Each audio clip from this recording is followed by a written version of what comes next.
Hey folks, welcome to Black Gumbo. I have an update for you on my single seed challenge. It has blossom end rot. So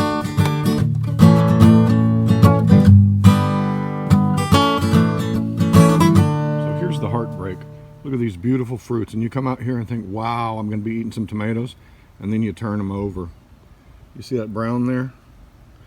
Look at that. That's blossom end rot. This blossom side is rotting on all my tomatoes, on only this plant. All my other tomatoes in containers don't have blossom end rot. They're ripening up just fine. It's the same soil, so this has got to be a watering issue. That's a very large plant, and all these fruits that are going to come on here, tap them and give them a little help. We're going to save these. We're going to save them with an emergency treatment for blossom end rot.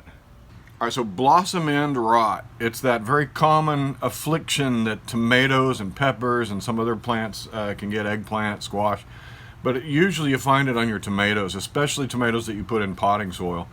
Blossom end rot, it's when the end of your tomato, the blossom side, okay, so you have a tomato and the vine comes down, and then you've got your sepals, the little leafy things on the top where the flower was, and then there's your fruit. And you're waiting and you wait, and you go out and you pick your fruit and you turn it over, and on the blossom end there's a brown spot. It's rotten. What a heartbreaker. I've had blossom end rot in the past on some San Marzano tomatoes, but now I've got it on my Black Beauty, which is which is my single seed challenge. That tells me that I have a calcium deficiency. Now, some people are going to say blossom end rot is a watering issue. Yes, it is a watering issue as well. It's irregular watering can really affect your plant's ability to uptake calcium. But ultimately, it all comes down to a matter of the plant's not getting enough calcium. The calcium in the soil is either not being freed up properly by regular watering, or there's not enough calcium at all. So what do? Well, first of all, don't panic, because you can actually eat the tomatoes that have blossom end rot. You just cut the blossom, the rot part off, and you got perfectly good tomatoes. But if you've got a big broad fat tomato, like a big slicer, then that blossom end rot's going to destroy half of your fruit. And yeah, what do? I have several emergency fixes for you today. Now, these are emergency fixes. They are ways to put free calcium into your soil. You can't just go and throw eggshells in there. Eggshells aren't eggshells are made of calcium carbonate. But the calcium's not free and available, and it takes a long time for eggshells to break down. Some people bake the eggshells and crush them up into powder, but it's still calcium carbonate, and that still has to leach out through the breakdown process. You put your eggshells in your compost, throw them in your garden, and they will eventually give you calcium. But if you need to fix blossom end rot right now, what do? Well, we can take about half a cup of garden lime. Something like that. Garden lime is 21% free calcium. Take a dash, about a tablespoon of white vinegar. You don't need much. Mix that around in there, and you'll see it start to foam up like that. Kind of like when you put vinegar in baking soda, which is calcium carbonate. And that's breaking this stuff down and releasing all the different kinds of calcium in there. Otherwise, if you just put this in water without the vinegar, it would still break down. It would just take longer. But now I'm going to fill this is about a gallon bucket. I'm going to fill it up with water and let all this dissolve.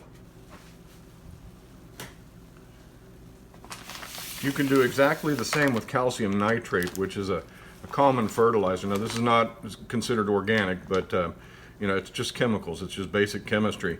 You wouldn't want to use this all the time, but for an emergency fix, calcium nitrate, treat it the same way as you did the lime. This is probably the better option. But calcium nitrate dissolved in water, about a handful or two in a gallon of water, and then just water your plant with that. You can dilute this over a few days and put it in a watering can and put it on your plant over a few days. And yeah, so calcium nitrate, garden lime, but I have another technique. All right, so here is the other method. It's considered by some to be kind of a folk remedy that isn't really legit, but I've used it in the past and saved whole batches of tomatoes. So we have calcium carbonate, 1,000 milligrams per tablet. So it's the same stuff that's in eggshells, but we can make this free and available to our plant. So what I did, I took my mortar and pestle and I ground up some of these tablets. I don't know, maybe about a half a cup of them. In the past, I dissolved an entire an entire bottle of these in a gallon of water and then used that over the course of 3 days to water my plants with. I diluted it until it was gone, and I saved my San Marzano tomatoes. So what I've done here is I've crushed them up and I'm waiting for them to dissolve in this water, and that will make sure that there's free calcium available to your plant right away. This is again an emergency treatment, and you need to find some kind of source of calcium that is free calcium, not eggshells, not Epsom salt. Epsom salt has no calcium in it at all, but you often see people recommending Epsom salt for blossom end rot.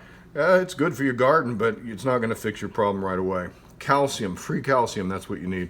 So I'm going to use this, maybe use this, and water my plants over the course of this week with diluted solutions of these calcium sources, and we should arrest our blossom end rot problem pretty quickly.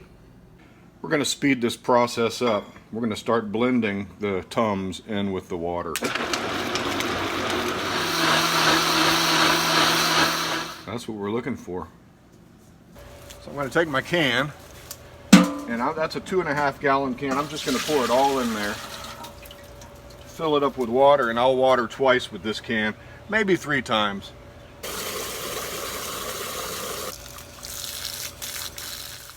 Now we'll just water this plant real good with this solution, and I'll do that every day until I use up this watering can. Let's get a little more in there. I'm going to split this up into thirds. So 3 days of watering, and a side benefit is, well, it smells good. I'll just leave that right there. Alright, thanks for joining me today on Black Gumbo Southern Gardening. Hopefully this is going to work, and in a future garden tour we'll come by and we'll check it out and see if it did work. So please subscribe to my channel. A lot of my people that watch my videos and comment are not subscribed. If you subscribe to my channel, that really helps us out a lot. So please subscribe, like us on Instagram and Facebook, and happy gardening to you. Bye-bye.